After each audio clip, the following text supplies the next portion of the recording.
You are listening to Amplify Your Success Podcast, episode 168. And today, I want to cover 3 reasons why the podcast interviews you're working so hard on are not attracting your ideal clients. So let's get started. Welcome to the Amplify Your Success Podcast. Hey, are you a thought leader, creative entrepreneur, or change maker and want to magnify your impact, boost influence while creating a financial abundance?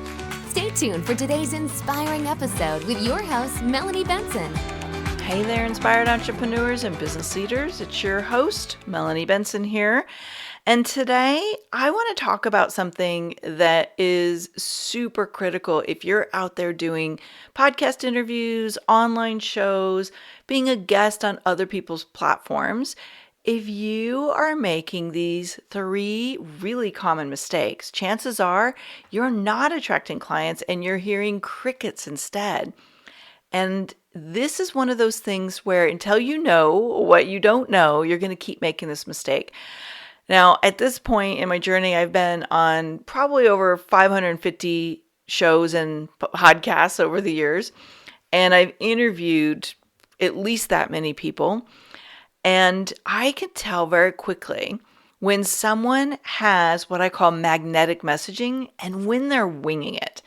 And today, I have 17 common mistakes, and I'll tell you how to get your hands on all 17 of those in a minute.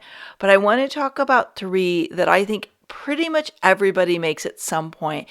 And a couple things you could do immediately to turn those interviews into ideal client magnets. So you're filling your programs, you're attracting ideal clients, you're getting sales, and this marketing platform actually becomes one of your best performing marketing activities. Now, I don't know about you, but if you are doing lots of podcast interviews and you are out there getting on other people's shows, like it's a lot of work. It's even though it's quote unquote a free marketing strategy, you still have your time involved. You're probably, you may be spending money to have someone else book you on shows. You may have a publicist. You may have an assistant helping coordinate all of it. But at a bare minimum, this is your time, my friend. Your time is valuable. So there's some little things you need to be aware of. And you can get all 17 of the mistakes that people make that are costing leads and clients over at getmagneticmessaging.com/report. I will put this in the show notes as well if you're scrambling for a pen and you want some help being able to identify and correct these mistakes. Now, when I'm working with my clients in the Get Magnetic Messaging program, when I'm working with them in my mastermind, I can spot these really quickly and I can help course correct. But if you're kind of out there doing your thing and you're not working with a coach, you're not in a mastermind, these may be in your blind spot. And here's why I think this is so important to be talking about right now. Podcasting is literally growing as one of the fastest platforms out there right now. There's some statistics that said in 2018, there were 550,000 podcasts. Yes, thousands of podcasts. And in 2019, there was 850,000. That's a huge leap. And I don't see that slowing down anytime soon. And hosting a podcast is a great authority positioning platform. It's a really powerful way to position your influence in your industry. But guesting on shows is a great way to get visibility because guess what? All those podcast hosts, they need content. Most of them are doing interviews. Some of them do solo shows. I mix it up here like this one today. But all of these podcasts need content. So guess what? They need you. You're an expert. You're a leader. You have, a body of work that you're excited to share with other people. This is a great platform. And the whole point is to get people to move from that podcast as a listener and someone in that community and get them on your list actively wanting more, right? So what goes awry? Well, one thing in particular, and I see people all the way from big name, really huge gurus and experts, all the way down to the novice, someone who's a little bit newer. I can tell when someone is winging it and they did not show up with a organized set of talking points. They don't really know what they're doing in terms of being able to invite someone to take a next step with them. And they're like, oh, another podcast interview. Like, I'll just show up and, see what comes out, right?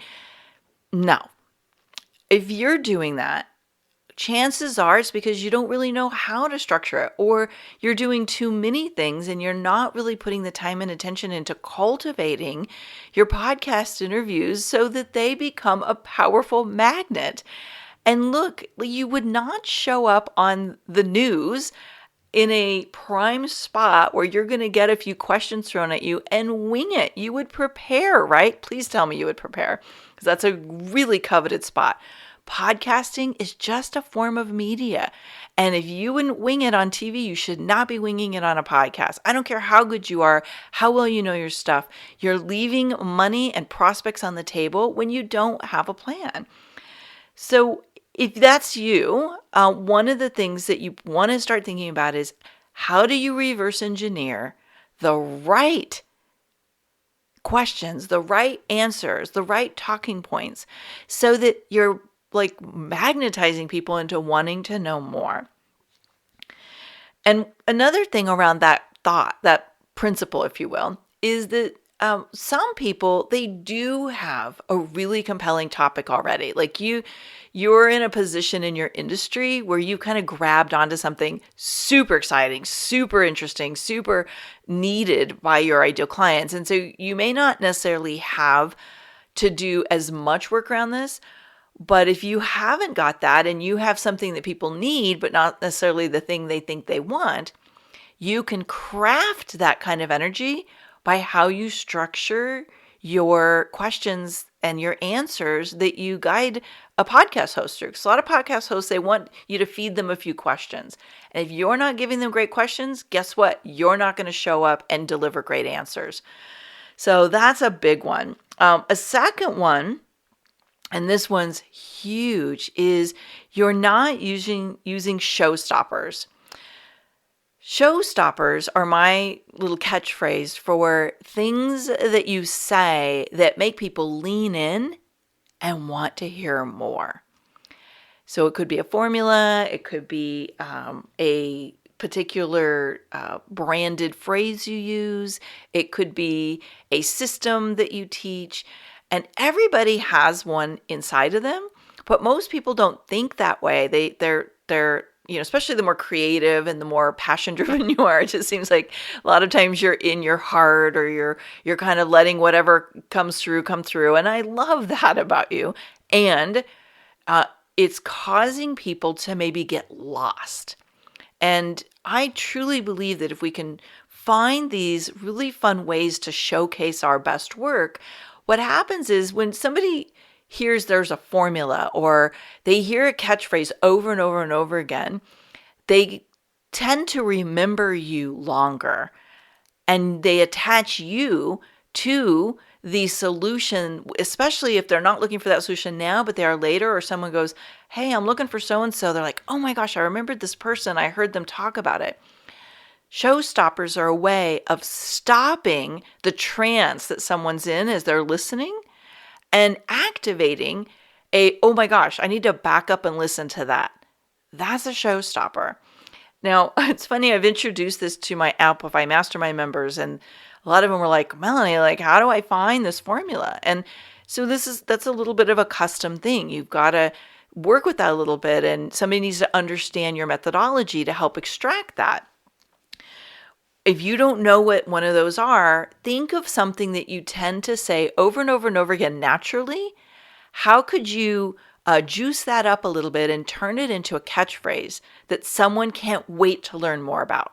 Okay, so that's an easy way to grab onto that. I've got a lot of other strategies I teach in the Get Magnetic Messaging program, but for the sake of right now, just try that out and see how it lands. The third one I want to talk about is your delivery. So the delivery is something that people don't always really master.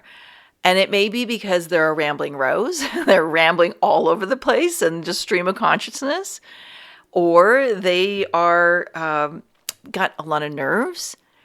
So maybe they are nervous and you're talking to someone who's a really big name and the nerves are up, or you're in your head too much, right? There's a lot of different reasons why this comes up. But if you're all over the place and you don't have a really compelling energy when you're on that interview, it's really easy people to get bored when they're listening and click away. So the good and the bad about podcasting is accessible on almost every device on the planet, right? Like you can have a smart speaker in your house, you can have it on your phone, you can listen via a computer, but people are easily distracted in those environments, right? So it's easy for them to go, I'm not getting it, and click away. So you want to have memorable delivery. You want to have a way to keep people engaged and connected. And there's quite a few tricks that you can use around that. But you have to understand your audience and what's compelling to them. And I'm just going to throw in a bonus mistake and also a little plea for you to really work this out, especially if you're pitching to get on my show. And I know there's a lot of people listening to this today who are going to an event in the not too distant future to pitch me to get on my podcast. And if you don't know what you're inviting people to do from that interview, then chances are you're not going to have a really great ask and you're not going to get a really great result. And just sending people to your website, that's like throwing dollars in a pond, right? It's like you're not actually structuring that invitation in a way that's compelling and exciting. And a lot of people show up on my podcast and they say, here's my gift, but their talk has nothing to do with it. This is a really simple fix. And you do want to be strategic about it. So think about, like, what do you want somebody to do, and structure a topic and a talk to deliver that. All right, so now I've given you 4 costly mistakes and some great tips. I want to hear, what do you want to do with podcasting this year? Do you want to get on more podcasts? Do you see that you're making maybe some mistakes because you haven't really had the training and or the support to take your game to the next level? Hey, we all do it. I made thousands of mistakes. My clients made lots of mistakes. Practice is going to help you get it better, but you don't want to practice the wrong strategy. You want to practice the right strategy. So I hope you will grab my 17 mistakes that you're making in your interviews that are costing you leads and clients at getmagneticmessaging.com/report. And I'll just tell you, we're super excited to bring something out to our community to help heart-based, passion-driven experts and authorities and people who really want to tap into the power of podcasting.